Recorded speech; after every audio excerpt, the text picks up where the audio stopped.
Hi, my name is Adam Phillips, and I'm a member at the Equip Fitness in Richland, Washington. This workout is number 13 in the Golgotha experience titled Judas. Even if you've never read the Bible, you've probably heard the name Judas. It's become synonymous with betrayal and being a traitor. And that's because Judas, a close friend of Jesus, betrayed Jesus, his friend and his God. And it says he did it for money.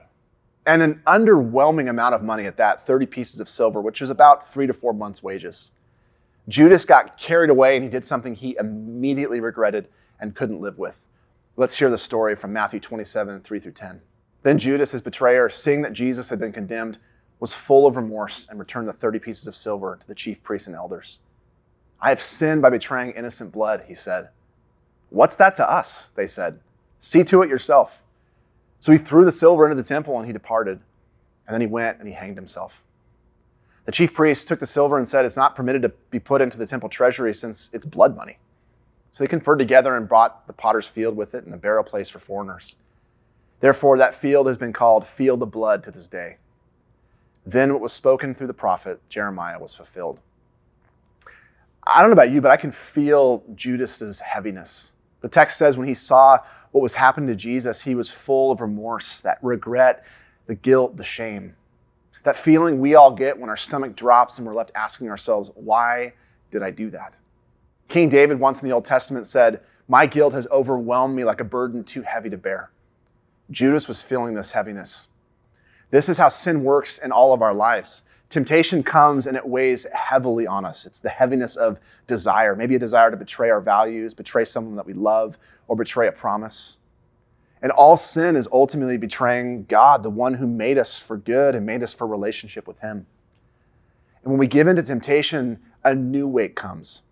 It could be the crushing weight of the natural consequences that come with it, the loss, the pain, the accountability.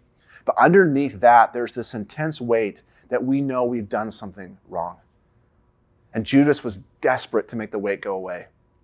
All of a sudden, the shimmer of the silver and his dreams for how to spend it turned into disgust. He went back to the temple and threw it back to get it out of his hands.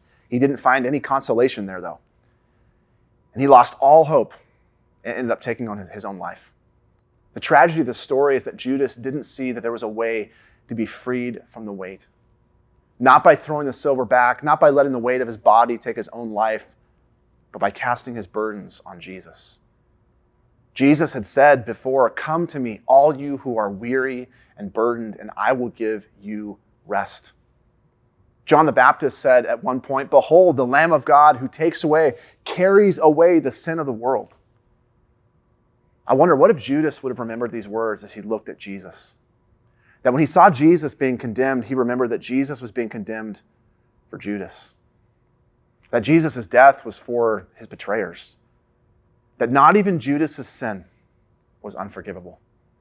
This workout is called grace, and it's a tough one. 30 clean and jerks for time. You will use every muscle in your body.